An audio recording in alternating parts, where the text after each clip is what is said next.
didukung oleh Move on to Top Mochaccino Double Shot. Double nikmatnya.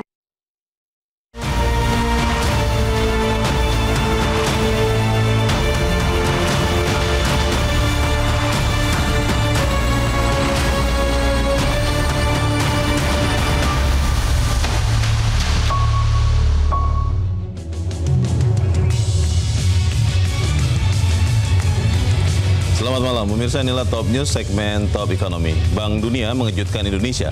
Dalam laporan Macro Poverty Outlook 2025, Bank Dunia mengungkapkan bahwa 60,3% penduduk Indonesia atau sekitar 171,8 juta orang dari total 285,1 juta orang hidup di bawah garis kemiskinan. Pro dan kontra muncul. Pemerintah bergeming menggunakan data Badan Pusat Statistik atau BPS bahwa angka kemiskinan hanya 8,57%. Benarkah data Bank Dunia itu salah? Sebesar apa potensi dan hambatan Indonesia menjadi negara berpendapatan tinggi? Pemirsa, inilah Top News segmen Top Ekonomi bersama saya, Leonard Samosir.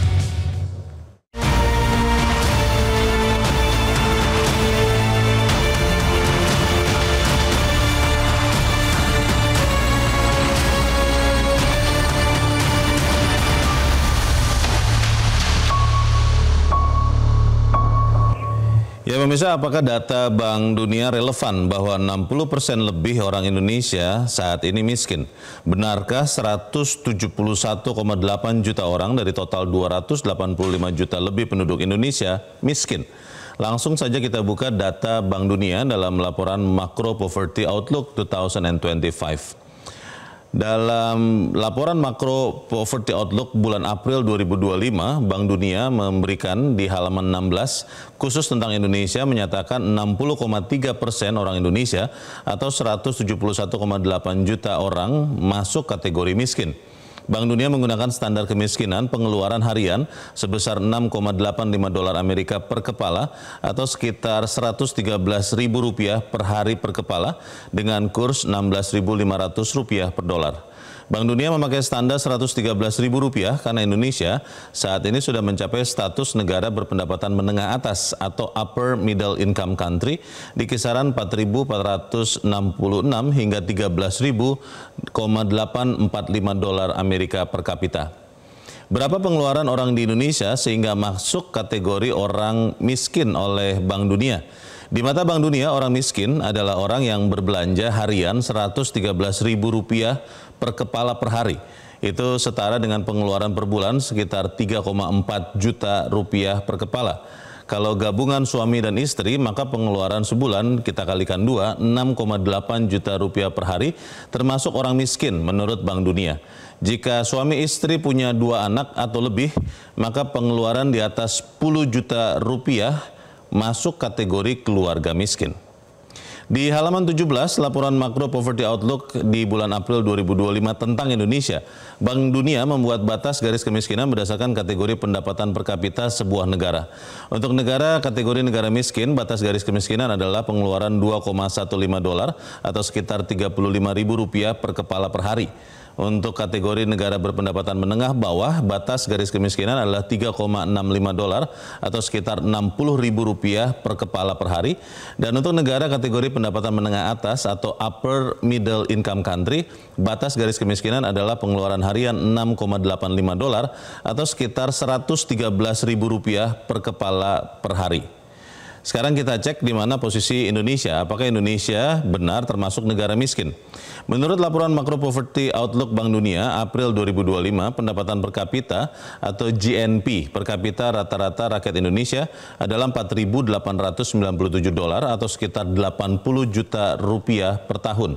Dengan pendapatan rata-rata rakyat Rp4.897, maka Indonesia masuk negara berpendapatan menengah atas. Berdasarkan standar Bank Dunia inilah kategori sebuah negara jika dilihat dari pendapatan per kapita rakyatnya. Yang pertama, negara miskin adalah negara dengan pendapatan rata-rata di bawah 1,136 dolar.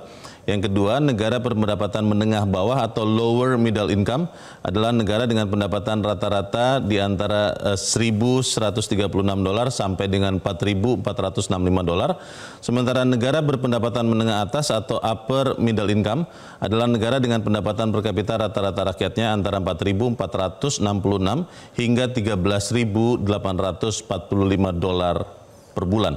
Per tahun maksud kami. Jelas sudah Indonesia adalah bukan negara miskin. Indonesia adalah negara dengan pendapatan menengah atas atau upper middle income country. Konsekuensinya, karena naik kelas menjadi negara berpendapatan menengah atas, maka garis kemiskinan pun ikut naik kelas. Dan inilah jumlah orang miskin di Indonesia jika memakai 3 kacamata berbeda. Saya tegaskan data ini bisa Anda lihat di halaman 17, laporan Macro Poverty Outlook Bank Dunia April 2025. Artinya Bank Dunia tidak spesifik hanya menyebut 60% orang Indonesia miskin, tapi juga ada data pembanding kalau memakai standar kemiskinan di bawahnya. Inilah hasil data dari Bank Dunia terbaru. Yang pertama, jika memakai garis kemiskinan negara miskin, maka cuma 1,3% orang Indonesia miskin. Yang kedua, jika memakai garis kemiskinan negara berpendapatan menengah bawah atau lower middle income country, maka angka kemiskinan Indonesia naik menjadi 15,6%. Sementara jika memakai garis kemiskinan standar negara berpendapatan menengah atas atau upper middle income country, barulah muncul angka 60,3% orang Indonesia miskin. Sekarang kita cek garis kemiskinan milik Indonesia sendiri yang dipakai Badan Pusat Statistik atau BPS untuk menghitung jumlah orang miskin. Berdasarkan data BPS April 2025, garis batas kemiskinan di Indonesia adalah belanja Rp595.242 per bulan per kepala. Dengan standar ini, maka jumlah orang miskin di Indonesia hanya 8,57% atau sekitar 24 juta orang. Ada data yang menarik dalam laporan Macro Poverty Outlook Bank Dunia April 2025 masih di halaman 17. Bank Dunia mengakui bahwa jumlah orang miskin di Indonesia terus berkurang dari tahun ke tahun. Sejak tahun 2022 hingga proyeksi tahun 2027, persentase orang miskin Indonesia terus menurun dan akan terus menurun. Dan sekarang kita bandingkan kemiskinan di Indonesia dengan negara-negara ASEAN. Menggunakan standar kemiskinan untuk negara berpendapatan menengah atas atau upper middle income country, inilah posisi Indonesia dalam tanda petik Liga Kemiskinan ASEAN April 2025. Laos 68,9% rakyatnya miskin, Indonesia 60,3% rakyatnya miskin, Filipina 50,6% rakyatnya miskin, Vietnam 18,2% rakyatnya miskin, Thailand 7,1% rakyatnya miskin, Malaysia 1,3% rakyatnya miskin. Dari pendalaman data Bank Dunia ini, pertanyaan terbesar diskusi kita malam ini adalah, memang betul pendapatan per kapita Indonesia sudah di level negara berpendapatan menengah atas, yaitu $4.897 per kapita, tapi baru di level terbawah di kelas ini. Pantaskah disamakan dengan standar kemiskinan di negara berpendapatan $13.000 yang sama-sama ada di kelas negara berpendapatan menengah atas? Top Ekonomi akan kembali bersama para narasumber terpercaya setelah yang satu ini. Tetaplah bersama kami.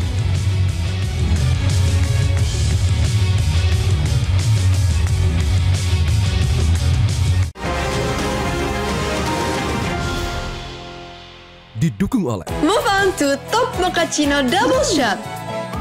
Double nikmatnya.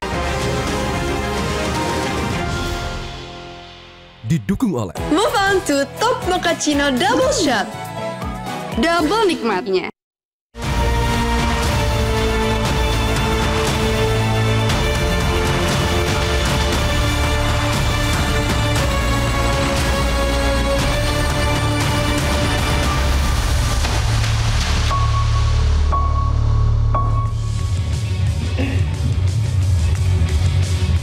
Terima kasih Anda masih bersama kami dalam Top Ekonomi malam ini. Kami telah berusaha mengundang representasi Bank Dunia di Jakarta, pemirsa, namun belum bisa hadir karena masih menunggu approval atau persetujuan Bank Dunia di Washington DC, Amerika Serikat. Namun telah hadir bersama kita malam ini 4 orang narasumber, 3 orang hadir secara fisik dan 1 orang melalui sambungan telekonferensi. Yang hadir di studio Metro TV, di sebelah kanan saya adalah mantan Menteri Keuangan Fuad Bawazir. Pak Fuad, selamat malam. Selamat malam. Sehat-sehat Pak? Alhamdulillah. Terima kasih sudah di sini. Dan kemudian di sebelah kiri saya adalah Ketua Komisi 11 DPR RI, Miss Bakun. Mas Miss Bakun, selamat malam. Selamat malam Mas Leo. Malam ini tidak berlari? Kita akan bicara soal kemiskinan, soalnya terima kasih sudah hadir. Lalu kemudian juga telah hadir bersama kita di sebelah kiri juga adalah Deputi Bidang Statistik Sosial Badan Pusat Statistik atau BPS, Ateng Hartono. Pak Ateng, selamat malam. Selamat malam Bang Leo, Assalamualaikum. Waalaikumsalam, terima kasih sudah di sini. Dan juga telah bergabung bersama kita melalui sambungan telekonferensi Dean dan CEO Asian Development Bank Institute, yang juga adalah mantan Menteri Keuangan, yang juga adalah mantan Menteri Perencanaan Pembangunan Negara dan Kepala Bappenas, Bambang Brojonegoro. Pak Bambang, selamat malam. Selamat malam, Mas Leo. Ya, saya ingin bertanya ke Pak Bambang dulu, karena Pak Bambang jauh dari Indonesia di saat ini posisinya sebagai mantan Menteri Keuangan, mantan Menteri PPN Bappenas, sekarang Dekan dan CEO Asian Development Bank. Penjelasannya menurut Anda seperti apa, Pak Bambang? Apakah memang yang saat ini Indonesia sudah ada di level negara berpendapatan menengah atas yang pendapatannya 4.000, hampir 5.000 dolar per kapita, tapi ada di level terbawah dari kategori itu? Kalau Anda lihat, apakah itu bisa kita anggap Indonesia masih banyak orang miskinnya seperti Bank Dunia katakan ini, atau seperti apa, Pak Bambang? Ya, jadi memang Bank Dunia menggunakan gross national income per kapita sebagai ukuran untuk melihat apakah suatu negara atau perekonomian itu berada dalam kelas yang low income, lower middle maupun yang upper middle. Dan memang kalau melihat data terakhir gross national income per kapita Indonesia yang sudah mendekati sekitar 5.000 US dollar, ya, nominal ya, jadi bukan yang PPP, maka kita bisa menyimpulkan secara kelasnya World Bank itu kita memang sudah masuk upper middle.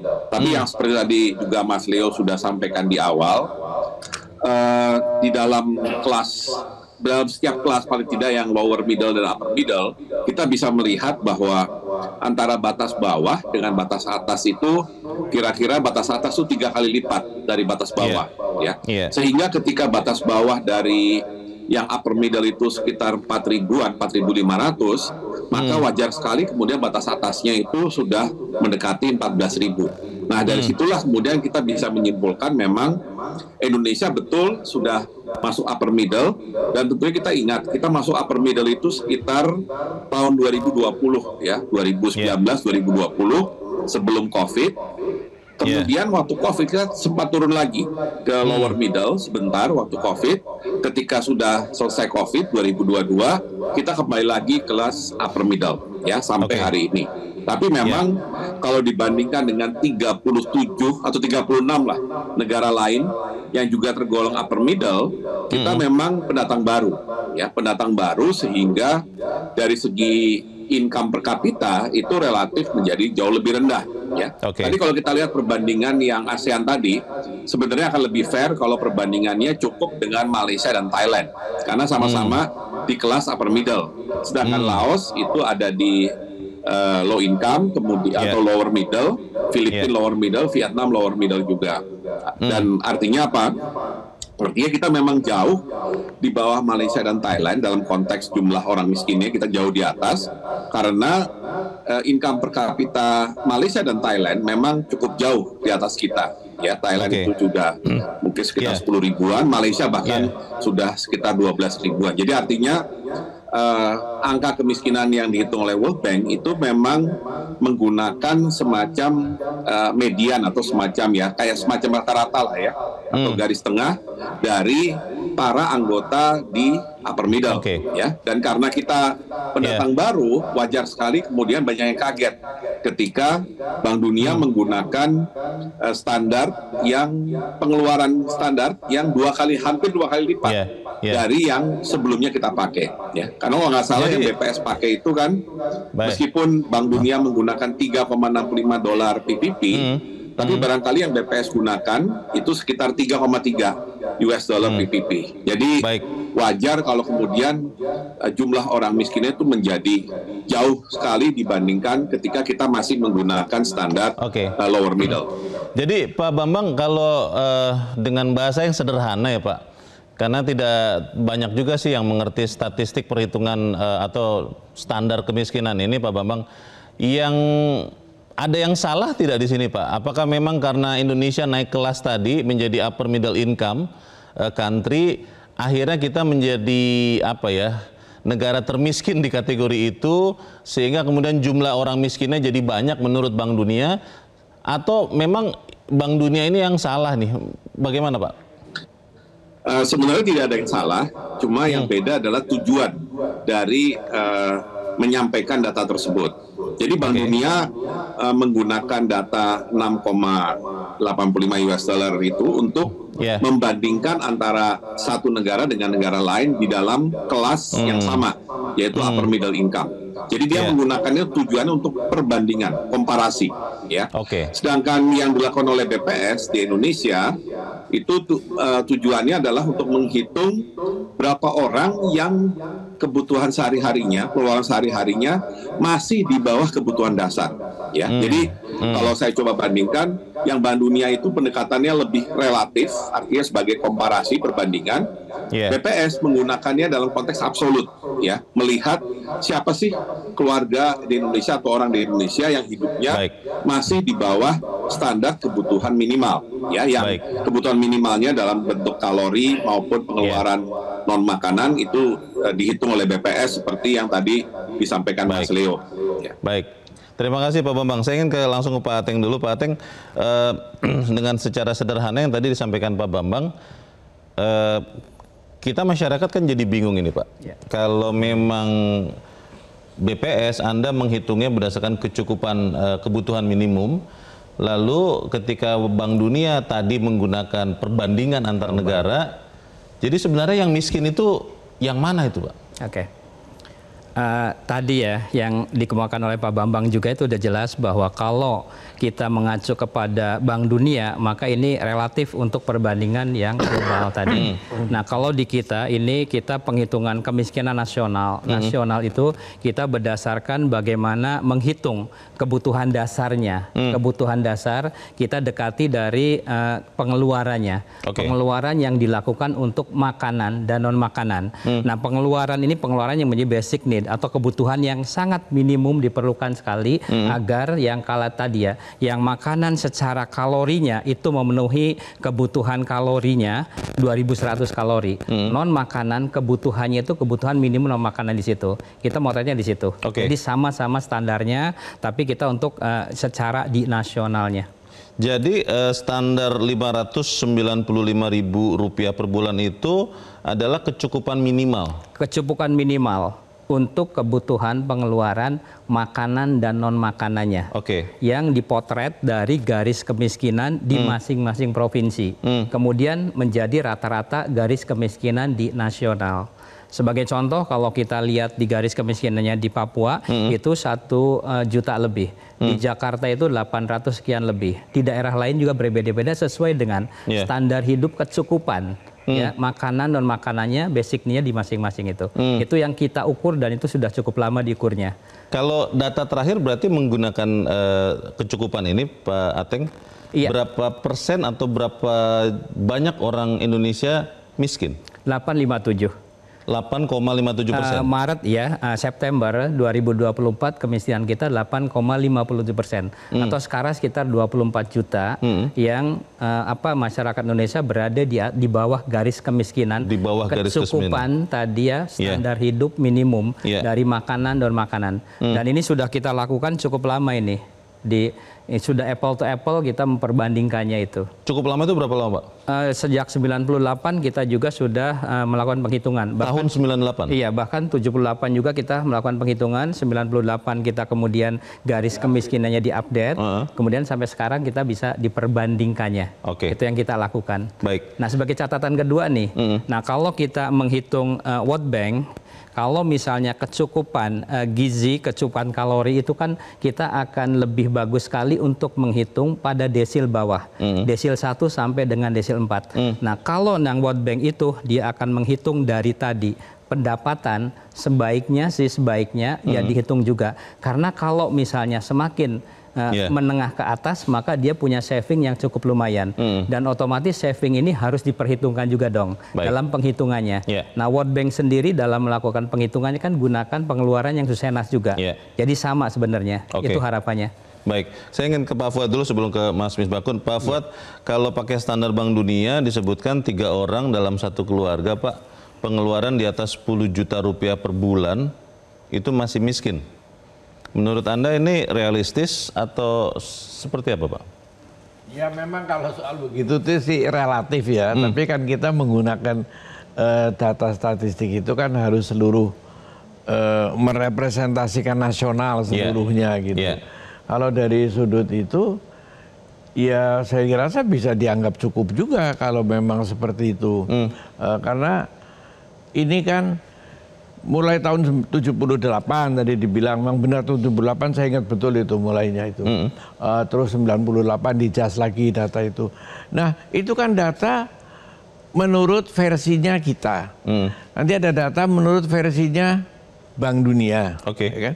Ya disilakan saja, ini data terbuka kok, tidak tertutup, apalagi sekarang zaman transparan gitu kan. Tapi kita untuk konsistensinya kita tetap menggunakan data BPS. Jadi data BPS-nya ya seperti ini terus saja kita gunakan, itu konsisten seperti itu. Oke. Ya, memang penurunannya bermasalah juga. 857 tadi kan tahun 2004. 2024. 2024 itu 857.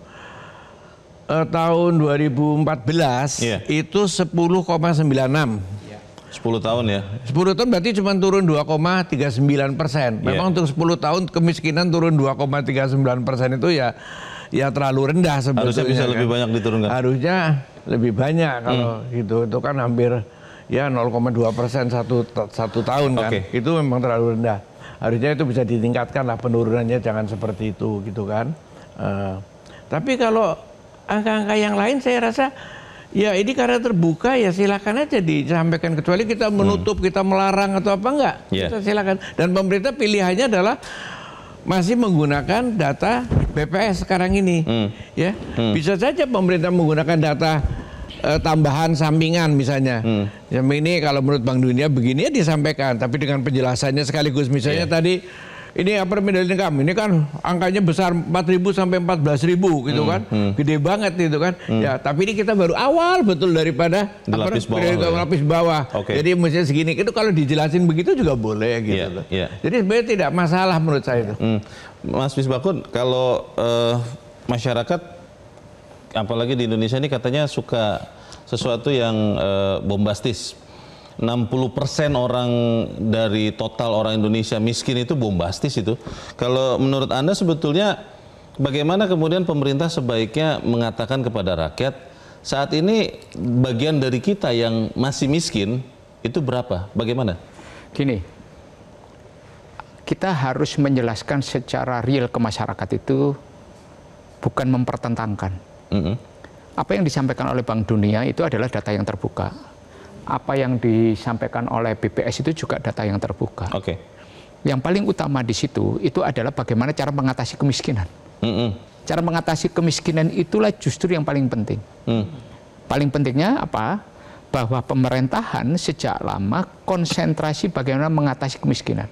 Bahkan kemiskinan ekstrim istilahnya itu mau kita nolkan. Dan ini perintah rencana pembangunan jangka menengah kita, RPJMN kita. Jadi kalau kita kemudian mengatakan 60% rakyat Indonesia miskin, itu kategori Bank Dunia. Kemudian kita mengatakan bahwa kita 8,75 8,57 itu sekitar 24 juta orang. Sekitar 24 juta. Nah inilah kita konsentrasikan. Untuk apa? Bantuan sosial kita. Kita menangani orang miskin ini bagaimana sih? Maaf Mas, tapi yang kita akan pakai untuk melakukan tadi pengentasan kemiskinan di Indonesia itu gini, angkanya. Indonesia itu ada istilah desil tadi. Indonesia itu menggunakan pendekatan desil. Ada 10 kelompok desil di Indonesia. Kelompok 1 sampai 4 itu adalah kelompok yang dalam kategori miskin. Kemudian 4 sampai 6 itu rentan miskin. Kategorinya rentan. Miskin ini standarnya apa? Standar yang disampaikan oleh BPS tadi. Nah, kemudian berikutnya kita menangani apa? Lah, yang jangan sampai kemudian yang terjadi adalah orang yang rentan miskin jatuh ke miskin.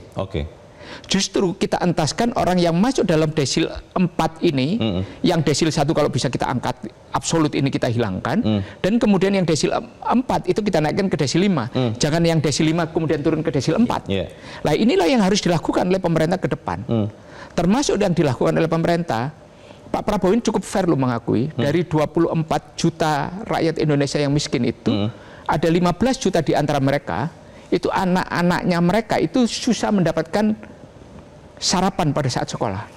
Makanya dibuatlah program makan bergizi gratis. Supaya apa? Dalam rangka mengatasi lost generation kita, generasi-generasi kita ke depan itu jangan sampai orang yang kekurangan gizi. Dari tadi Mas Misbakun menggunakan 24 juta, berarti kita pakai data BPS saja? BPS, karena gini, BPS ini kita lihat konsistensinya. Pemerintah itu ingin konsisten menggunakan data yang sudah lama kita akui. Dan itu pun di dalam pengakuan di dunia itu tidak dipermasalahkan. Maksudnya? Tidak dipermasalahkan bahwa Bank Dunia kita pakai ketentuan kalori, konsumsi kalori 21. Karena itu kan metodenya pakai metodenya. Karena itu metode kecukupan, Pak. Orang mengkonsumsi tiap hari 2100 kalori itu cukup. Itu bukan soal, jangan dijadikan dipertentangkan antara GDP nominal dengan PPP itu kan transmisinya berbeda. Lah, kemudian kita ingin menyampaikan juga pesan kepada masyarakat bahwa masyarakat yang bombastis seperti ini jangan kemudian kita dijadikan sebuah pemukul balik ke kita bahwa bangsa kita ini ternyata banyak orang miskinnya gitu. Justru ini jadi pelecut bagaimana kita mengatasi kemiskinan itu sendiri. Sebagai wakil rakyat, Mas Misbakun, dikatakan oleh Bank Dunia lebih dari separuh, kan 60% itu lebih dari separuh orang Indonesia miskin. Perasaan Anda seperti apa? Kalau saya mengatakan, kalau Bank Dunia kita pakai ya saat ini, karena standar yang dipakai oleh Bank Dunia itu kan adalah standar menurut Bank Dunia. Ya, silakan orang membicarakan sebagai versinya Bank Dunia. Nah, kita konsisten dengan apa yang kita gunakan. Konsisten dengan kita gunakan bahwa Indonesia menghitung itu. Kecukupan tadi. Kecukupan tadi. Metode yang berbeda. Metode yang berbeda. Nah, kalau kita kemudian mengatakan, Bank Dunia menggunakan standar yang seperti ini dan diumumkan, lah tadi kita baru naik ke upper middle ini income itu kan baru. Dan kemudian kita mau diperbandingkan dengan orang yang sudah stay lama di upper middle.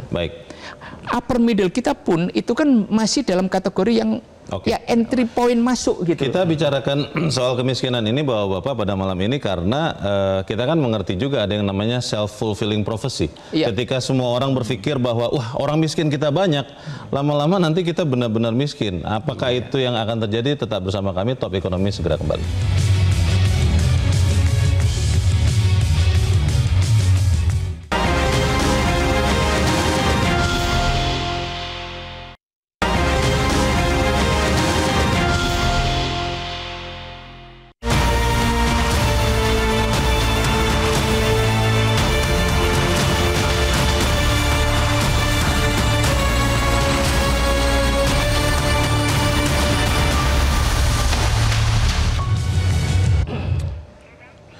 Terima kasih pemirsa, Anda masih di Top Ekonomi. Awal pekan ini ada peristiwa lain yang bisa menjadi kabar bagus untuk mengurangi angka kemiskinan. Di tengah ancaman PHK, pengangguran, dan perang tarif global, tiba-tiba Amerika Serikat dan Tiongkok sepakat untuk gencatan senjata, menurunkan tarif dari 140-an% menjadi 30%. Kabar ini membuat investor global seolah-olah bisa mengambil nafas sambil menantikan babak akhir. Apakah betul perang tarif ini berakhir? Selain kabar gencatan senjata perang tarif Amerika Tiongkok dari dalam negeri, dua mimpi besar Indonesia juga sedang menjadi perbincangan dunia, yaitu lahirnya Sovereign Wealth Fund Indonesia dan Antara yang langsung menempati ranking atas Sovereign Wealth Fund terbesar di dunia, dan Antara akan menjadi mesin baru ekonomi Indonesia. Begitu analisis investor global. Dan Antara bersama dengan rencana pembentukan 80.000 koperasi merah putih di seluruh desa di Indonesia, Indonesia boleh berharap upaya untuk mengurangi angka kemiskinan itu bisa dilakukan dengan nyata. Namun ada peluang, ada tantangan tentunya. Sorotan investasi biaya tinggi di Indonesia masih menjadi momok investor, antara lain akibat premanisme. Satgas anti premanisme sudah dibentuk dan kita tunggu hasilnya. Selain premanisme, dunia juga menunggu good governance dari pemerintah, badan usaha milik negara, dan korporasi di Indonesia. Saya ingin bertanya ke Pak Bambang dulu. Pak Bambang, Kalau Anda lihat tadi Pak Misbakun, Pak Bambang sudah mengatakan sebetulnya bukan angka kemiskinannya yang kita harus permasalahkan, tapi bagaimana kita mengurangi orang miskin itu. Anda melihat peluang yang paling besar, Pak Bambang, apa yang bisa dilakukan segera Pak untuk mengurangi orang miskin Indonesia? Ya, pertama saya sangat setuju yang disampaikan oleh Pak Misbakun. Jadi daripada kita mempertentangkan antara kedua data yang sebenarnya juga tidak bisa dibandingkan apple to apple, akan lebih baik kalau kita menggunakan justru kedua data tersebut sebagai acuan kita membuat kebijakan.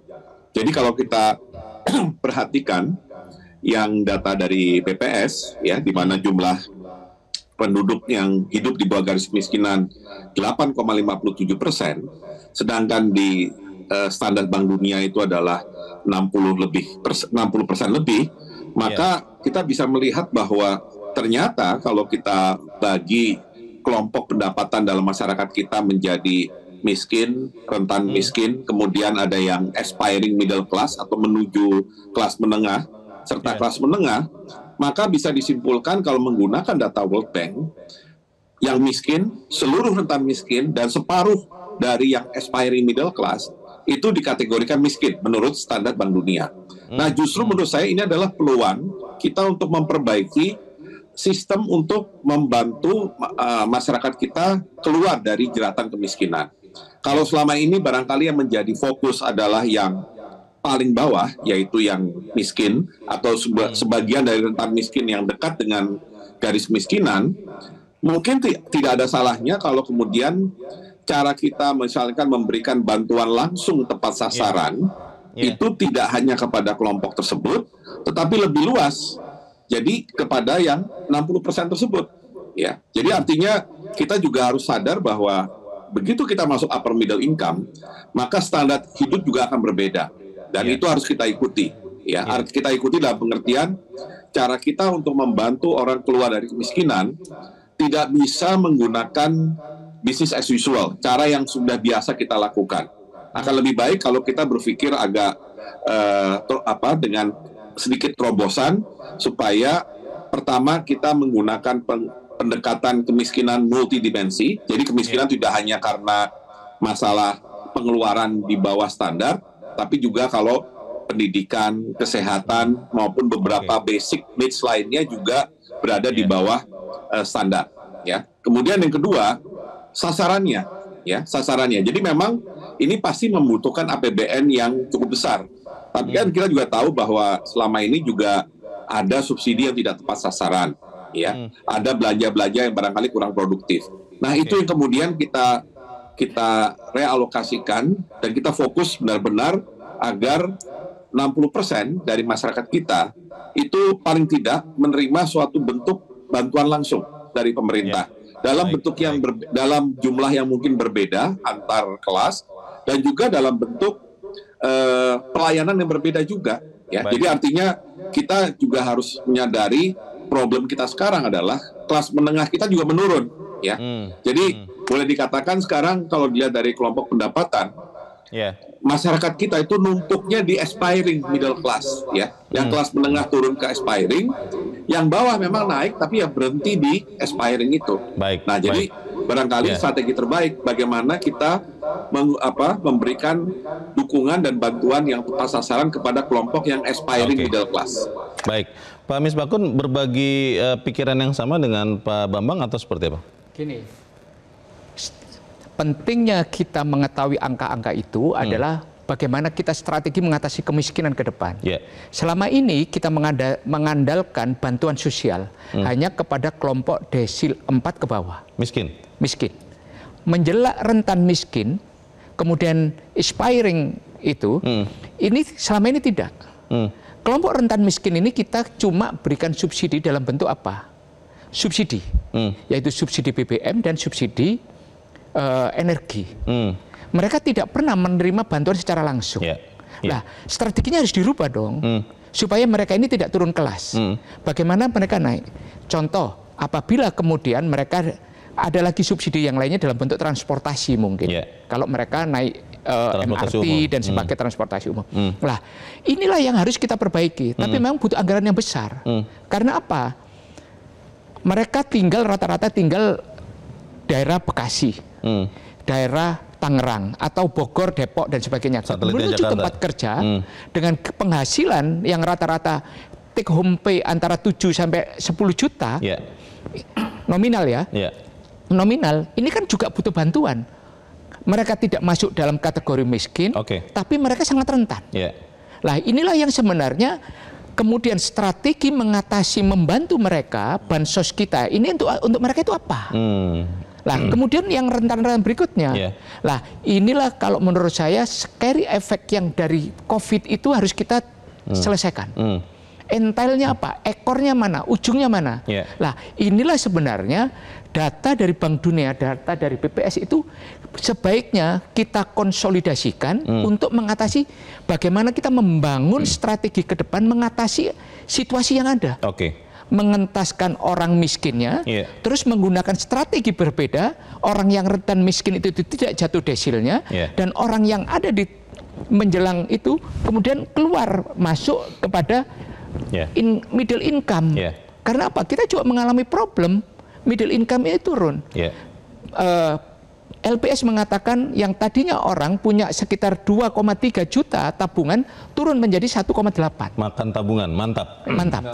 Nah, jumlah nominal tabungan mereka turun. Tetapi orang yang mempunyai tabungan di atas 5 miliar meningkat jauh. Gap ini makin signifikan. Nah inilah kalau menurut saya. Nah ini yang harus kita kemudian mengubah strategi. Setiap periode Indonesia, dulu kan misalnya 78 ke 98. Ukuran kemiskinan kita rubah. Kemudian kita juga harus mulai mengatur kembali periode pembangunan kita yang sudah berhasil ini.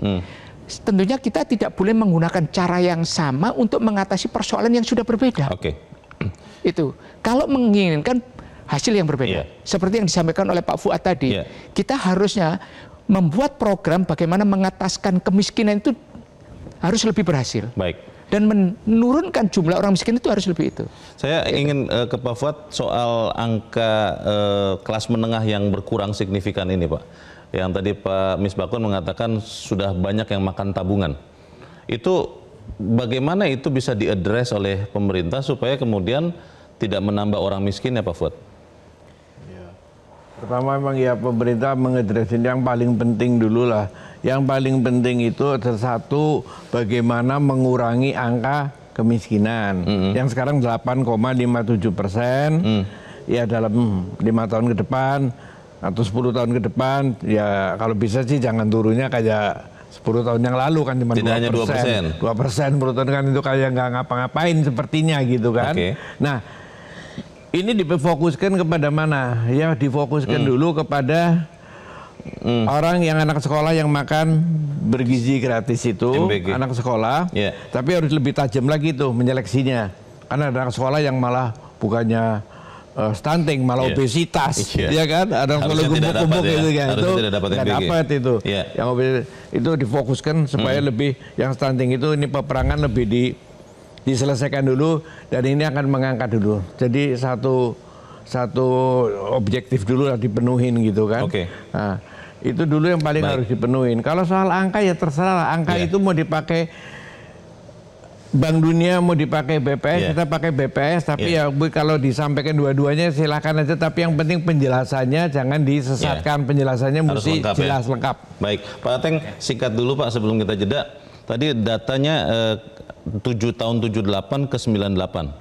Dan yang kita pakai sekarang itu dari tahun 98. Itu basic untuk penghitungannya dasarnya berdasarkan tadi basic yang garis kemiskinan, proporsi pengeluaran makanan dan non makanannya itu.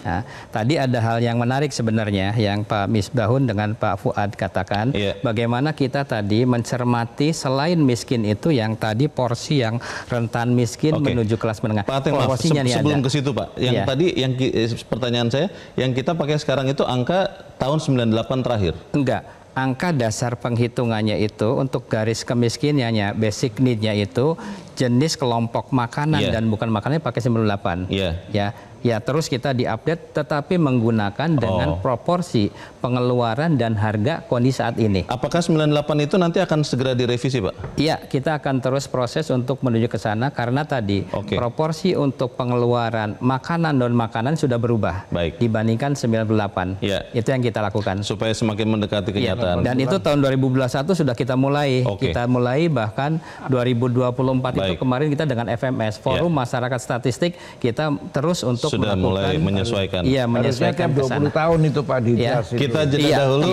dan Bapak-bapak kita harus jeda dahulu dan pemirsa tetaplah bersama kami Top Ekonomi segera kembali.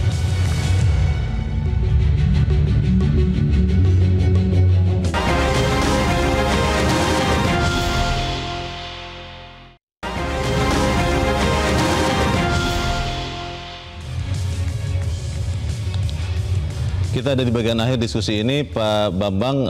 Apa yang Anda sarankan pemerintah segera lakukan, Pak, ketika ada warning soal angka kemiskinan dari Bank Dunia, Pak Bambang? Singkat saja, Pak. Ya, pertama tadi yaitu bagaimana kita semacam mengatur ulang sistem jaminan sosial, ya, terutama dengan bantuan tepat sasaran yang tidak hanya menargetkan kelompok yang di bawah garis kemiskinan, tapi kalau perlu sampai yang aspiring middle class, ya, sekaligus kita menjaga supaya middle class kita tidak turun. Kedua, kata kuncinya adalah investasi, ya. Dengan pertumbuhan investasi yang masih kurang tinggi belakangan ini, maka hanya investasi yang bisa nanti mengurangi kemiskinan dalam jangka menengah panjang, ya, karena investasi itu artinya memberi kesempatan orang untuk berusaha lebih banyak, dan yang paling penting menciptakan lapangan kerja yang otomatis akan menambah income dari keluarga itu sendiri. Baik, terima kasih Pak Bambang.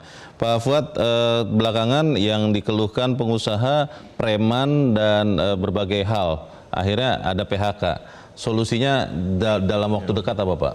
Ya, satu, pembasmian premanisme itu sangat penting, karena itu secara tidak langsung pasti akan membantu juga program memerangi kemiskinan, karena itu menepis korupsi juga.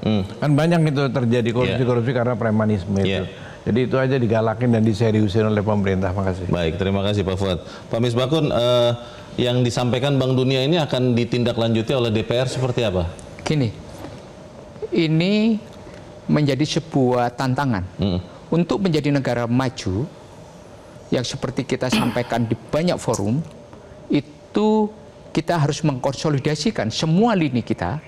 Mencapai kemajuan itu harus dengan mengentaskan banyak PR-PR mengenai mengangkat derajat dan standar hidup masyarakat.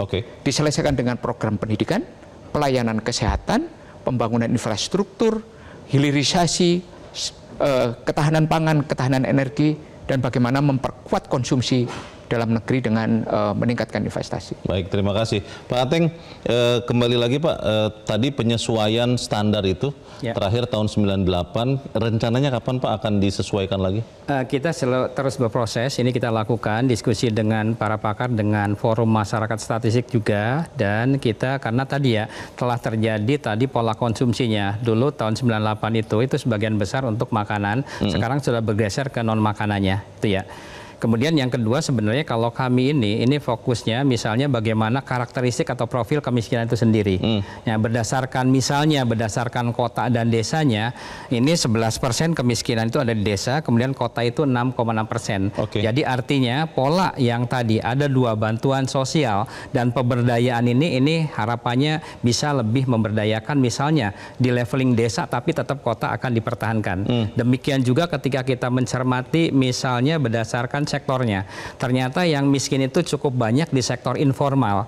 Artinya apa sih yang kita lakukan dalam rangka tadi pemberdayaan untuk sektor informal sehingga tadi akan lebih mengangkat ke kelas yang lebih atasnya.